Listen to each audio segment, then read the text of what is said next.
Salut, aujourd'hui dans cette vidéo, je vais te montrer comment utiliser Asana. Alors, pour utiliser Asana, c'est relativement simple. Déjà, Asana est une plateforme qui te permet de gérer tes projets de la façon la plus simple possible. Sans plus tarder, nous allons lancer la création du compte.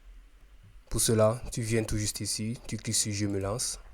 Une fois avoir cliqué sur le bouton Je me lance, tu seras dirigé sur cette page où tu entreras le nom de ton Gmail. Puis tu cliques sur S'inscrire.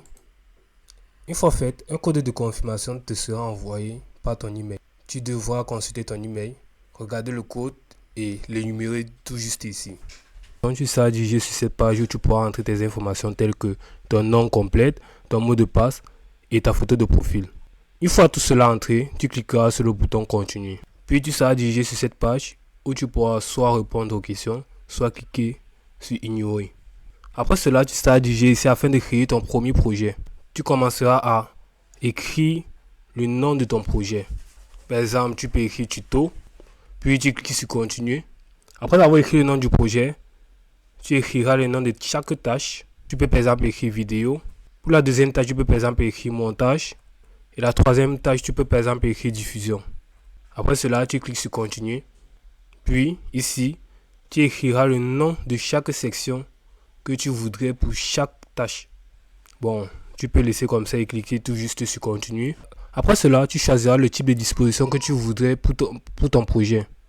Tu peux choisir une disposition en liste, une disposition en tableau, une disposition en chronologie, une disposition en calendrier. Dans notre cas, je vais choisir une disposition en liste.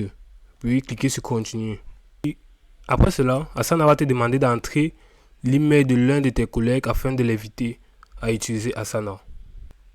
Après avoir entré au moins un email, tu cliqueras sur continuer. Après avoir cliqué sur continuer, tu peux cliquer ici pour afficher les applications et continuer.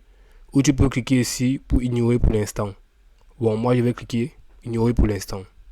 Après cela, tu seras dirigé sur cette interface. Comme tu peux le voir, voici tout juste ici le nom du projet. Tout juste ici, ce sont tes différentes tâches subdivisées en 3 parties. D'où tu as les tâches à faire, les tâches en cours et les tâches terminées. Pour ajouter une tâche, tu viendras tout juste sur l'une des parties, cliquer sur le bouton plus. Pour supprimer une tâche, tu viendras tout juste sur la tâche, tu fais un clic droit sur la souris, puis tu cliques sur supprimer la tâche.